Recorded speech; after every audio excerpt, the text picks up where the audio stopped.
about to listen to is a story about a woman. It's a very heartbroken story. When I listen to this story, I almost shed tears because I feel the pain of this young lady. It's a story about a woman that the husband impregnates the goddaughter. She was the one that introduced this goddaughter to the husband. She was the one that trained this girl. The husband asks for an assistant that the work is somehow stressful. Then the woman introduced this girl to her husband. The husband impregnates the girl the first time and the second time before she noticed that it was the husband. It's a very touching story. Please watch and share. I've been married for 20 years now. My husband had literally nothing when we met at the university. He had great potentials, so I decided to go against all odds to be with him. Back then, my dad was into politics. He was a very wealthy man, so I lacked nothing. As an only daughter, I wanted to help my husband, then my boyfriend, make it in life. And so I told my dad boldly that it's him or no one else. Tima, because of the love my dad has for me, right after university, he employed my husband and made him general manager for one of his top companies. We got married right after university.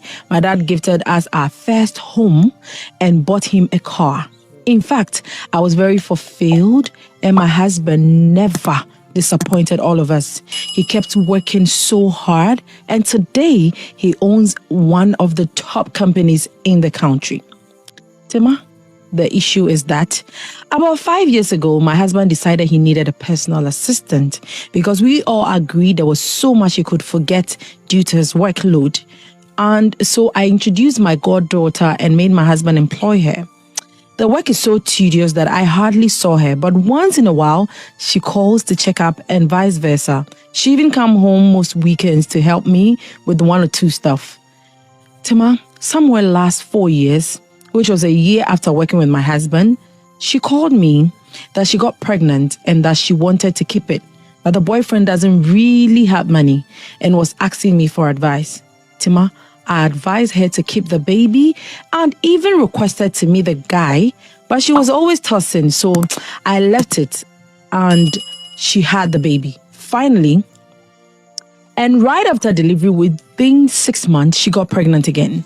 This time around, my husband was the one to even break the news to me.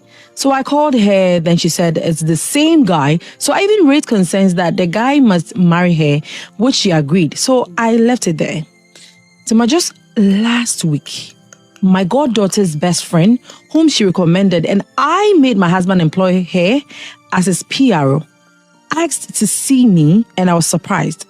Tima, to cut the long story short, I asked this lady to come over, and to my utmost surprise, she shows me pictures of traditional marriage ceremony of my husband and my goddaughter, and went ahead to tell me that her 2 kids are for my husband as well. I asked why she's not telling me. She said she just couldn't anymore because I was so good to both her and my goddaughter. Tima, as I'm sitting here, there are so many things going through my mind. At the traditional marriage ceremony, I saw my husband's parent and his siblings. So I was asking myself, where did I go wrong? As for my goddaughter, I don't even know what to say. This girl is my best friend's daughter. She's late and she had her as a teenager, so she's now in her mid-20s. So I took it upon myself to sponsor her education since she's such an intelligent girl. I love her so much and I'm still shocked at her behavior. This world is so cruel. Tima, I am 45 years now with 2 kids. And you see, I'm just hurt and pained. Tima, a man I picked from nothing and made him something. Jesus, I feel like dying. I haven't even gathered the courage yet to ask him. I'm still his legally married wife. 2 people I do cherish and trust decided to break me into pieces. God, please, what do I do?